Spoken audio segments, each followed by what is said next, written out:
বড় পর্যবেক্ষণ কলকাতা হাইকোর্টের। জনগণনার কাজে শিক্ষকদের নিযুক্ত করা নিয়ে তৈরি হয় বিতর্ক। স্কুলের সময়ের পরেও কেন শিক্ষকদের কাজ করার কথা বলা হয়েছে সরকারি বিজ্ঞপ্তিতে, তা নিয়ে ওঠে প্রশ্ন।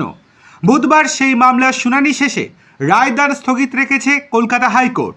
তবে মৌখিক পর্যবেক্ষণে বিচারপতি কৃষ্ণা রাও জানিয়েছেন, শিক্ষকদের স্কুলে পড়াতে হয়, তাই হয় তাদের সেন্সাসে ব্যবহার করুন, না হলে ক্লাস করার।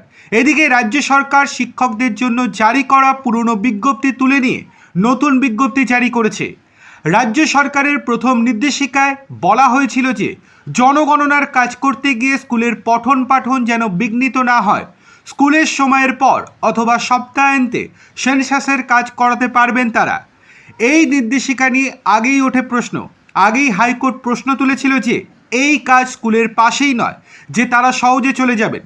বিকেল 4টেয় ছুটি হলে অন্য জায়গায় গিয়ে কাজ করে বাড়ি যাবেন কখন, প্রশ্ন করেছিল আদালত। তবে রাজ্য সরকারের বক্তব্য ছিল, সেন্সাস খুব গুরুত্বপূর্ণ কাজ, যা সব রাজ্যে হচ্ছে, সেখানে এত সমস্যা নেই। এরপর গতকাল বুধবার আদালতের শুনানির আগেই নতুন একটা বিজ্ঞপ্তি প্রকাশ করে রাজ্য সরকার। সেখানে প্রথম অংশটি একই থাকলেও শেষ অংশ অর্থাৎ স্কুলের সময় শেষ হওয়ার পর সেন্সাসের কাজ করার কথা বলা হয়নি। রাজ্য সরকার যে বিজ্ঞপ্তি বদল করেছে সে কথাও এই দিন আদালতে জানানো হয়েছে রাজ্যের অ্যাডভোকেট জেনারেলের তরফ থেকে। অর্থাৎ স্কুলের নির্দিষ্ট সময়ের পর আর কাজ করার কথা বলছে না রাজ্য সরকার।